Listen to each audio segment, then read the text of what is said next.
Hello and welcome to ज़रा हट के। मुबशर ज़ैदी और वसअतुल्लाह ख़ान का सलाम कबूल कीजिए। पाकिस्तानी सियासत में तहज़ीब और रवादारी तो अरसा हुआ रुखसत हो चुकी।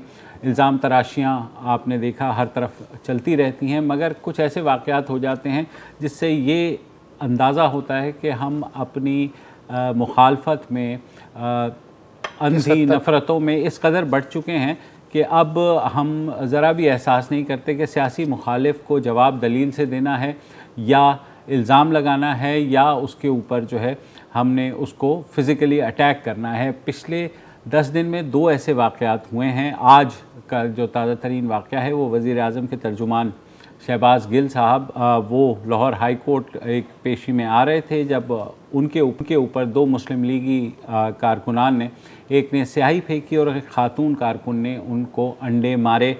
सब ने इसको कंडेम किया और कहा कि ऐसा नहीं होना चाहिए। 6 मार्च को इस्लामाबाद में पार्लियामेंट हाउस के बाहर भी हमने एक ऐसा वाक़या देखा कि जब मुस्लिम लीग नून के लीडरान के ऊपर जूता उछाला गया और उनके साथ गालम गलोच की गई। और अब जो है एक दूसरे के मुखालफीन के बारे में क्या ज़बान इस्तेमाल होती है सोशल मीडिया पर, वो भी आप लोगों के सामने ही है। तो वो साहब हाँ जी, आपने ज़बान की बात की है। जब ये शहबाज गिल पे ये अदालत के अहाते में अंडे और स्याही फेंकी गई तो जाहिर है कि ये घटिया हरकत थी। और उन्होंने फिर ट्वीट किया और वो ट्वीट ऐसा लगा कि जैसे शहबाज गिल जो है वो नेल्सन मंडेला और गांधी के पैरोकार हैं। तो मैं बड़ा मुतासिर हुआ उस ट्वीट से। उसमें उन्होंने कहा था कि हम एक के बदले 10 थप्पड़ नहीं मारेंगे, हम गाली का जवाब गाली से नहीं देंगे। ठीक है। तो और उसके बाद फिर उन्होंने कहा कि हमले की मनसूबाबंदी पहले से थी, मुझे तो पता था, उसका भी ट्वीट किया, लेकिन मैं जाऊंगा। फेयर एनफ जाना चाहिए आपको, आप क्यों डरें। सही बात। लेकिन इस ट्वीट के बाद कि हम गाली का जवाब गाली से नहीं देंगे, फिर वो अचानक से गिल में तब्दील हो गए। अच्छा, कैसे हुए देखें ज़रा। मैं गिल्लां दा पुत्त है, नागां दा रहण वाला जट है, इस्माइल गिल दा पोतरा है।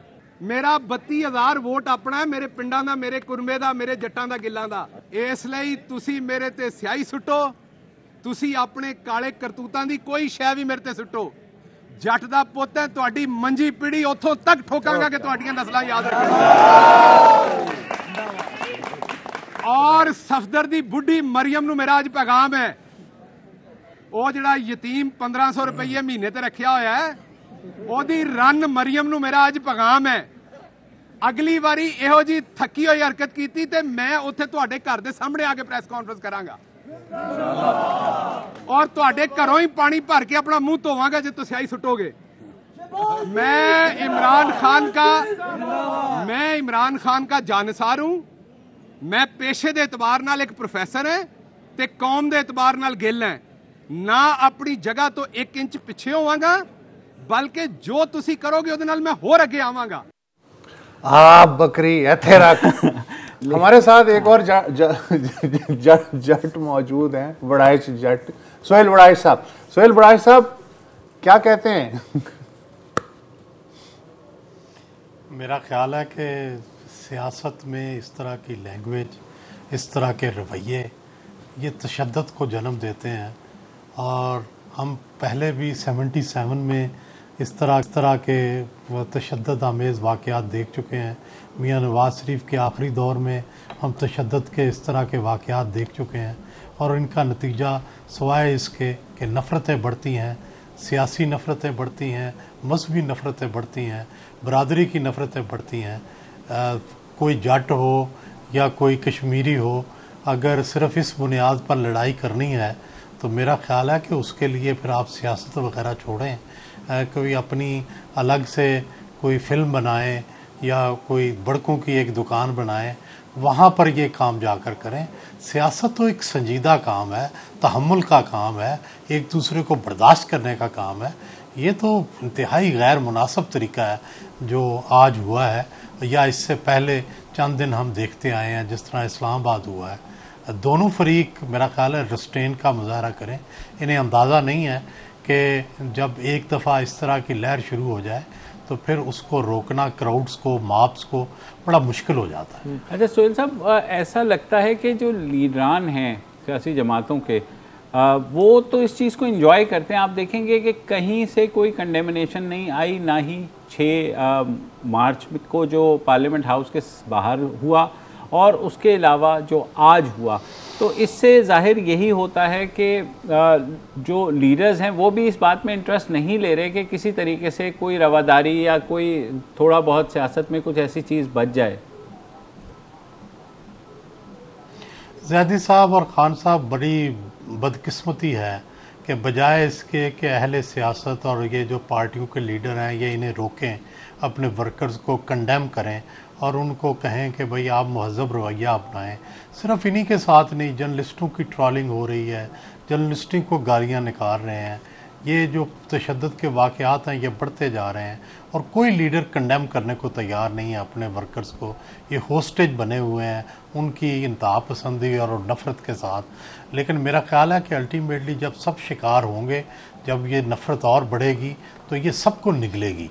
आप देखिएगा कि फिर कोर्टों में जाना मुश्किल हो जाएगा, फिर पब्लिक में जाना मुश्किल हो जाएगा, फिर वही नवाज़ शरीफ के आखिरी दिनों वाला होगा कि आपको जूते पड़ेंगे और आपको गोलियां लगेंगी।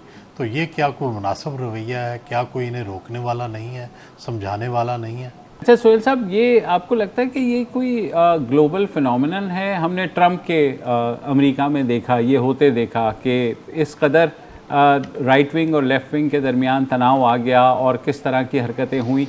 यही हमने बहुत से दूसरे ममालिक में, इंडिया में देखें कि इंडिया ने जिस तरीके से 5 साल कह लें, 5 साल के अंदर पूरे के पूरे अपनी डेमोक्रेसी को एक फाशिस्ट जो है हुकूमत में तब्दील किया है। तो आपको लगता है कि यह हम भी क्या उसी रास्ते पे जा रहे हैं? आहिस्ता आहिस्ता स्लिप हो रहे हैं। ये तो दुरुस्त है कि इंटॉलरेंस बड़ी है सारी दुनिया में और इसकी वजह शायद 2 बड़ी मिसालें आपने दी, इंडिया की और अमेरिका की, वहाँ पे बड़ी है। लेकिन देखिए अमेरिका के अंदर तो वो बार जो था उतरना शुरू हो गया। वो आप ट्रंप के जाने के बाद नॉर्मलेसी जो है वो आनी शुरू हो गई है और उम्मीद है कि दुनिया में सदियों से दुनिया नॉर्मलेसी की तरफ लेके जाना चाहती है। लेकिन चंद एक्सट्रीमिस्ट आकर फिर दोबारा सोसाइटी को, मुआशरे को, मुल्क को दोबारा इंतहा पसंदी की तरफ लेके जाते हैं। लेकिन ये ट्रेंड्स वक्ती होते हैं। हमने देखा है, हमने सुना भी है कि ये 10-15 साल बाद इंतहा पसंदी आती है, फिर ये ख़त्म हो जाती है, फिर नॉर्मल ट्रेंड्स आते हैं। तो वक्को यही करना चाहिए कि ये जो पीटीआई के साथ ही ये लहर जो इंतहा पसंदी की है और ये नफ़रत की है, ये ख़त्म होगी और इमरान खान ख़ुद आगे बढ़कर अपने वर्कर्स को समझाएंगे कि ये तरीका जो है उलझने वाला, लड़ने वाला, ये ठीक नहीं है। और नून भी अपने वर्कर्स की क्लास लेगी कि वो इस तरह के इक़दाम ना करें जिससे मुआशरे के अंदर, जिसका सोसाइटी के अंदर नफ़रत फैले। सोहेल बड़ाई साहब, एक वक्फ़ा लेते हैं, वक्फ़े के बाद सियासी हवाले को कंटिन्यू रखेंगे लेकिन मौजू थोड़ा सा बदल जाएगा।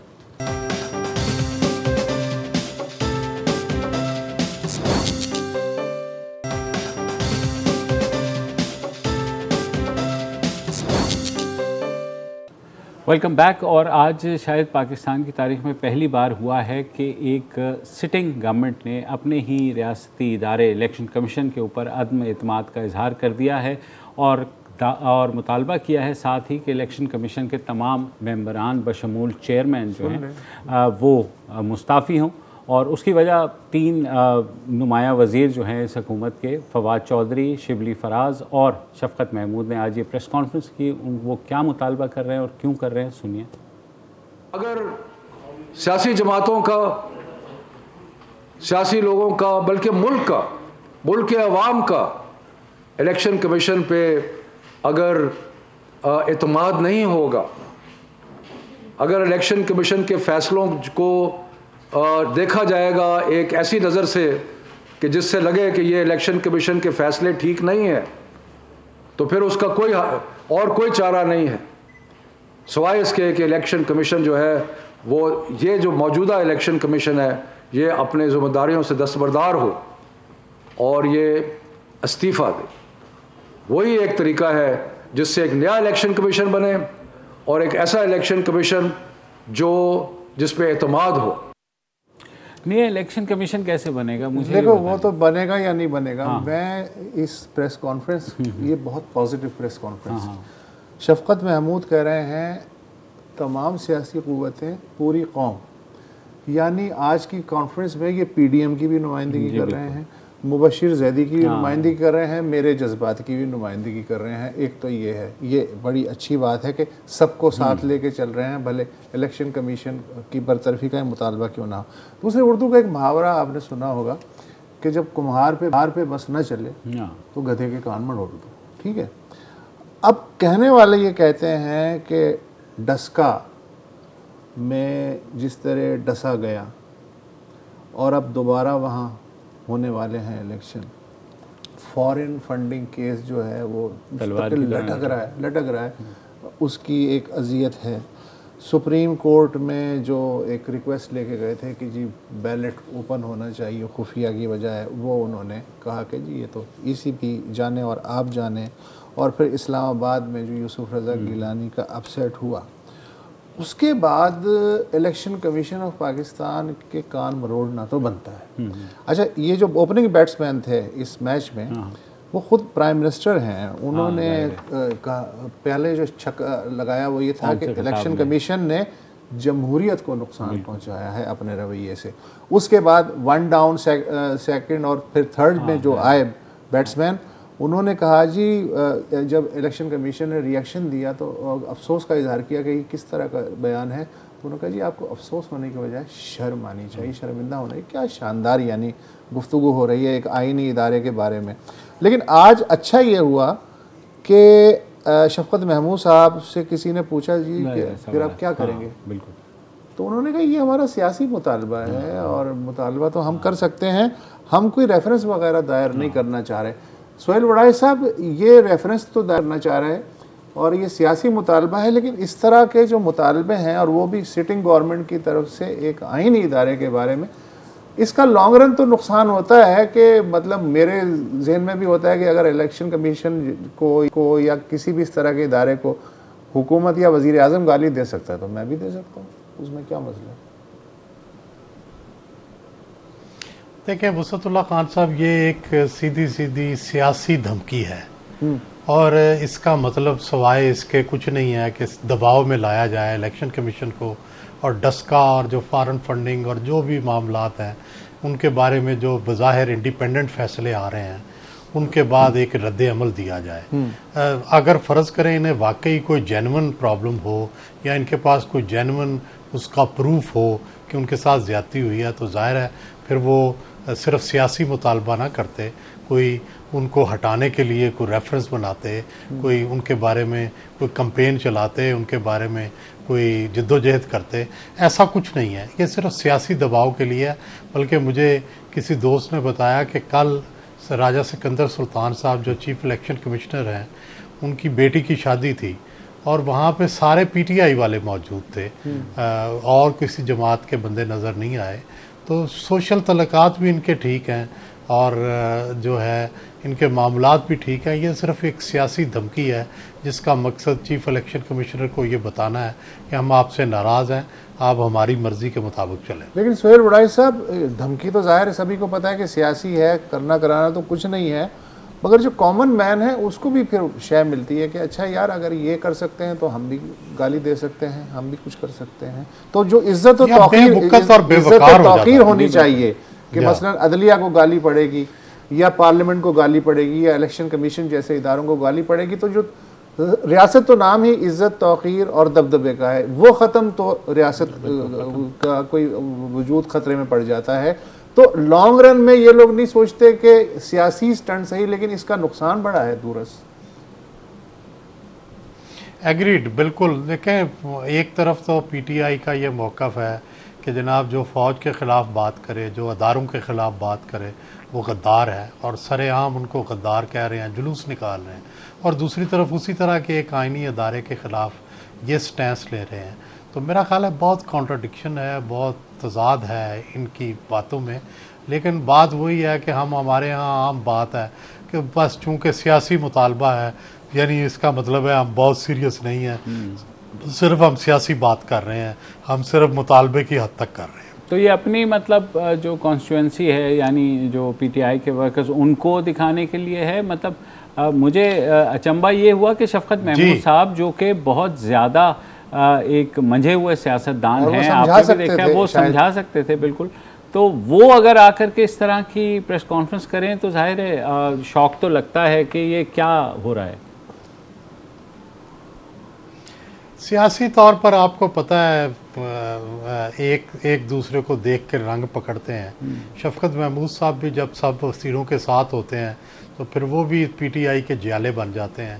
तो बुनियादी बात तो यह है कि ये मेरा ख्याल है कि इसको बहुत संजीदा हम ना लें, ना उन्होंने संजीदगी से कहा है, उन्होंने भी सियासी मुतालबा किया है, हम भी इसको सियासी मुतालबा समझ के इधर से सुने और उधर से उड़ा दें। बहुत शुक्रिया सोहेल वड़ाई साहब, कूजे में दर बंद करने के लिए वक्फा ले लीजिए।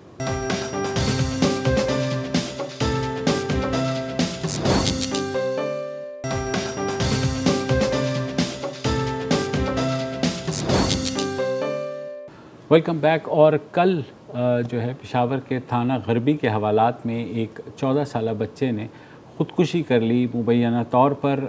जब उसको वहाँ लाया गया था 3:42 पर, पुलिस ने जो बयान जारी किया है, उनका ये कहना है कि पेशावर के जो सदर मार्केट है वहाँ पे एक मुस्लिम मार्केट है जहाँ वो गया था कुछ टॉय ड्रोन्स ख़रीदने के लिए। वहाँ उसकी दुकानदारों से तल्ख़ कलामी हुई, जिस पे दुकानदारों के मुताबिक उसने लड़ाई के बाद दुकानदारों पर पिस्तौल तान ली और उसके बाद दुकानदारों ने उसे पकड़कर पुलिस के हवाले किया। पुलिस कह रही है कि 3:42 पर उसको हवालात में लाया गया और 4:06 पर उसने ख़ुदकुशी कर ली। और वो ख़ुदकुशी, पुलिस का ये कहना है कि उसने जो तकिया था उसका गिलाफ उतार के उसको लपेटा और फिर जो हवालात का गेट है उससे लटक गया। अब इस सारे मामले में कोई वहाँ था नहीं था, कोई देख रहा था। जो सीसीटीवी फुटेज है उसकी पूरी 1 घंटे की, जिसमें जब उसको लाया गया उसके बाद कैसे उसने ख़ुदकुशी की, वो सारी चीज़ें सामने हैं। पुलिस ने एक्शन तो लिया है कि एसएचओ और हेड मुहर्रर को उन्होंने हवालात में बंद किया है, पूरे थाने को सस्पेंड कर दिया है।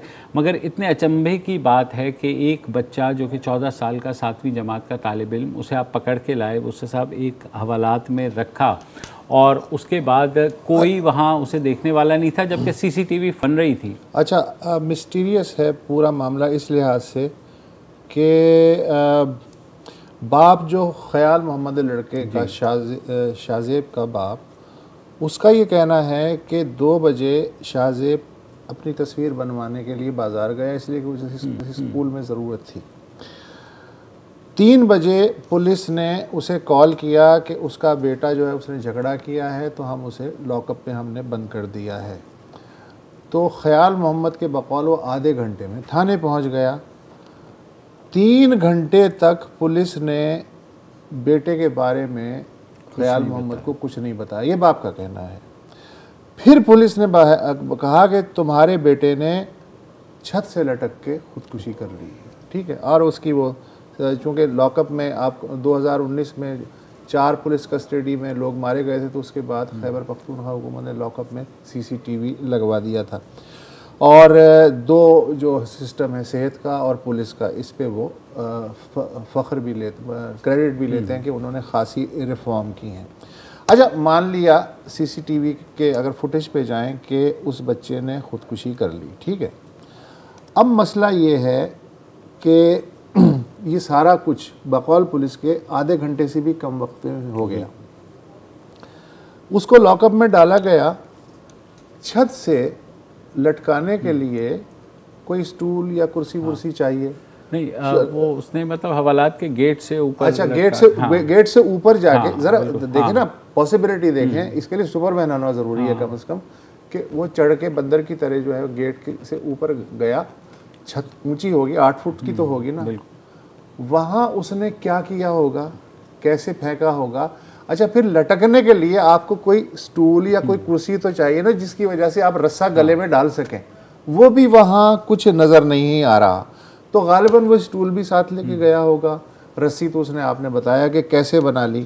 अच्छा, मज़े की बात है कि उस लॉकअप में डाल दिया गया, सीसीटीवी चल रहा है और सीसीटीवी कोई ना कोई सिपाही देख रहा होगा, उसकी ड्यूटी होगी कि भाई देख के ये अंदर लॉकअप में क्या हो रहा है। मेरा ख्याल है उस वक्त कोई सीसीटीवी कैमरा भी नहीं देख रहा होगा, वरना पुलिस वाले ज़रूर कुछ करते। अच्छा, फिर उस लॉकअप के सामने से आधे घंटे तक कोई संतरी भी नहीं गुजरा होगा। संतरी आमतौर पे लॉकअप के बाहर खड़ा होता है, सन्नाटा होगा, नील बटे सन्नाटा होगा, SHO साहब भी नहीं होंगे। दोपहर का वक्त है, ये कोई दोपहर का वक्त है, और सिवाय उस बच्चे के लॉकअप में ऐसा लगता है कि थाने में सिर्फ जन्नात हैं, कोई सिपाही नहीं है जो उधर से गुजर के देख ले कि भाई अंदर देख ले, एक बच्चा है अकेला है लॉकअप में, वो कर क्या रहा है। तो यार ये चीज़ जो है वो समझ में नहीं आ रही कि ये कैसे हो सकता है। या तो बच्चे में बड़ी गैर मामूली सलाहियतें थी और 20-25 मिनट में उसने कैसे फ़ैसला कर लिया। अच्छा, फिर ये अचानक पुलिस ने इतना इंतज़ार क्यों किया बकौल उसके बाप के। तो ये सारी चीज़ें वो जो तहकीकाती रिपोर्ट आई है वो भी पुलिस के पुलिस के SSP है ना। तो यार अगर मैं SSP होता तो आप बताएं मुझे इसके अलावा मैं क्या रिपोर्ट देता। कुछ भी नहीं। तो ये इतनी मिस्टीरियस खबर है, हालांकि लॉकअप में लोग मरते रहते हैं, लेकिन ये इतनी अनहोने अंदाज में ये मौत हुई है कि इसके लिए कम से कम जुडिशल लेवल पे तहकीक की ज़रूरत है, खुद नोटिस की ज़रूरत है कि ये हुआ क्या। एक 14 साल का बच्चा जो है वो ये सब अपनी मर्ज़ी से कैसे कर गया, और वो भी भरे हुए थाने के अंदर। उनके जो वालिद हैं ख्याल अकबर, वो दुबई में मजदूरी करते हैं, वो आए हुए थे तो वो कहने लगे कि मेरा बेटा बहुत लायक स्टूडेंट था, सेकंड आता था, फर्स्ट सेकंड आता था।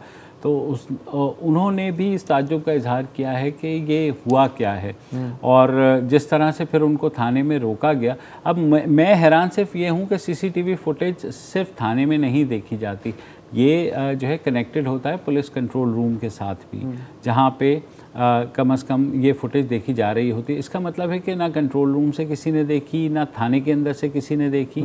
और ये अब अगर पुलिस का हम वर्जन मान भी लें कि ये सुसाइड है, तो पुलिस की अपनी जो नेग्लिजेंस है वो इसमें उस रिपोर्ट में जो SP साहब ने इब्तिदाई तहकीकात की है उसमें ये सवाल जो मैंने उठाए हैं, मैं तो पुलिस वाला नहीं हूँ, तो SP के जो हैं साहब जिनकी रिपोर्ट है उनके जहन में तो सबसे पहले ये सवाल आने चाहिए। तो उसका क्या जवाब मिला, क्या वो भी रिपोर्ट? कुछ नहीं, अभी तो कह रहे हैं कि इब्तिदाई रिपोर्ट है, अभी मज़ीद तहकीकात करेंगे। उन्होंने ये भी मलबा डाल दिया कि जो हमने पोस्टमार्टम करने की कोशिश की, लेकिन अब फैमिली ने कह दिया कि पोस्टमार्टम आप ना करें। ज़ाहिर है दे आर सो इनोसेंट। बिल्कुल।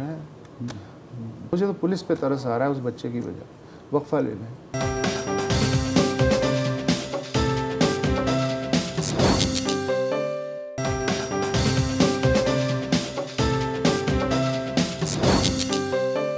Welcome back.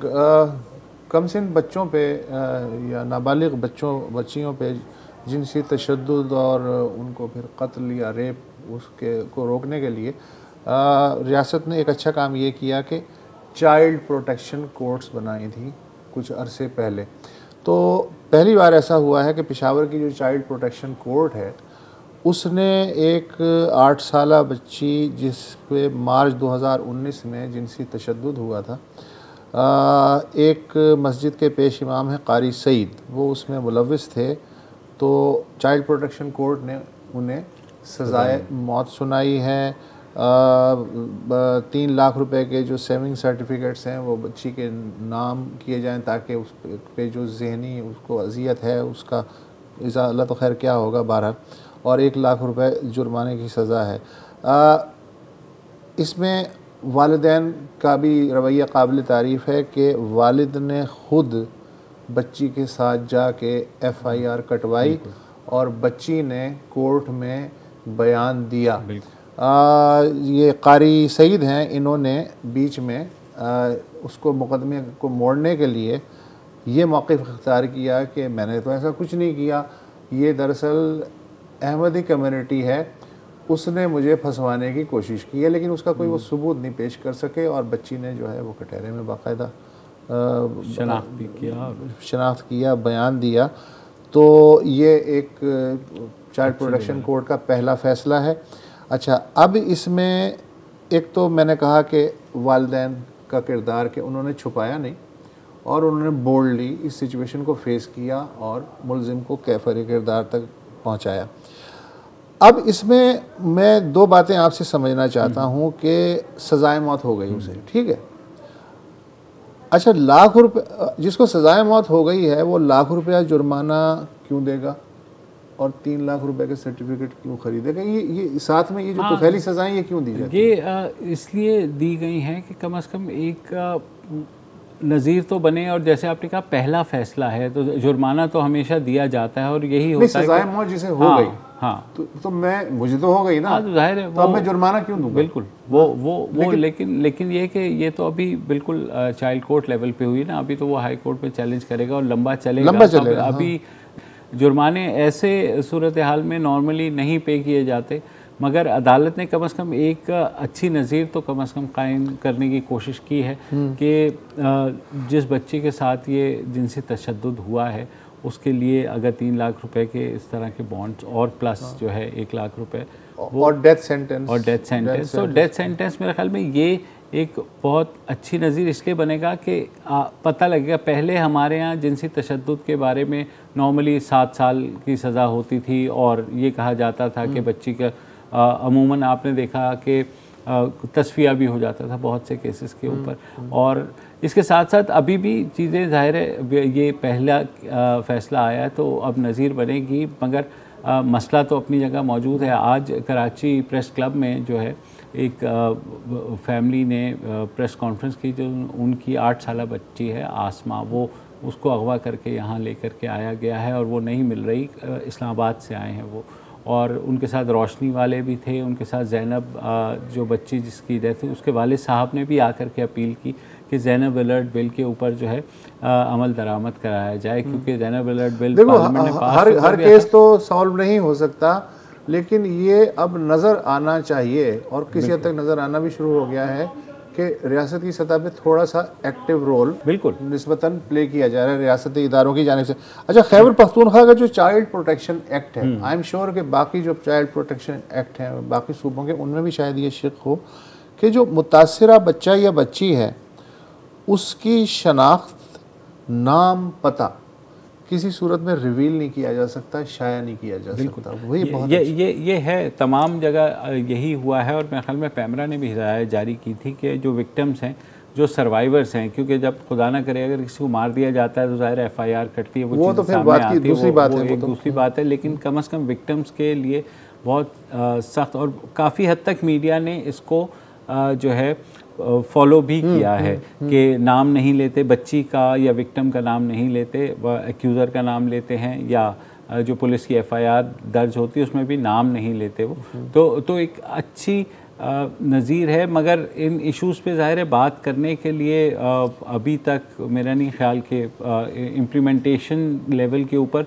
खैबर पख्तूनख्वा में तो फैसला आया है, मगर हमने देखा कि कसूर में जो कुछ हुआ और जो कुछ पंजाब में हुआ, पंजाब में भी चाइल्ड प्रोटेक्शन कोर्ट्स बन गई हैं अब, लेकिन ये कि जो चाइल्ड प्रोटेक्शन ब्यूरोज़ हैं उनके ऊपर बहुत बड़ा क्वेश्चन मार्क आया था कसूर के वाक़े के बाद कि जनाब आपने किस तरह, और उनकी ज़िम्मेदारी ये भी थी कि उनकी काउंसलिंग भी करे। अब मुझे नहीं पता कि इस तफसीली फ़ैसले के अंदर क्या अदालत ये भी हुक्म देगी कि चाइल्ड प्रोटेक्शन ब्यूरो जो है, जो कि KP का, वो इस बच्ची की जो है वो काउंसलिंग भी करे, क्योंकि जैसे चाइल्ड प्रोटेक्शन ब्यूरो की काउंसलिंग की पहले ज़रूरत है, बहुत ज़्यादा ज़रूरत है। लेकिन ये कि साइकोलॉजिस्ट हायर किए गए हैं बाकायदा हर जगह, काउंसलर्स जिन्हें हम कहते हैं, कि जो बच्चों की काउंसलिंग करते हैं, मगर वाक़यात इतने ज़्यादा, ख़ुसूसन पंजाब में इतने ज़्यादा वाक़यात हैं कि हमारे पास चाइल्ड प्रोटेक्शन ब्यूरोज़ के अंदर उतना स्टाफ मौजूद नहीं है। और ख़ुसूसन अगर आप बड़े शहरों को छोड़ दें, जहां अगर इवन कसूर में उस वक्त की हुकूमत ने बहुत दावे किए थे कि हम करेंगे, लेकिन वो हुआ कुछ भी नहीं, और इवेंचुअली उन बच्चों को वो जगह छोड़ देनी पड़ी अपनी फैमिलीज़ के साथ। हाय वो तो कई 200 से ज़ायद फैमिलीज़ थी जो दरबदर हो गई और किसी को नहीं पता, और वो केस भी ख़त्म हो गया, कहाँ पहुँचा, क्या हुआ, कुछ पता नहीं।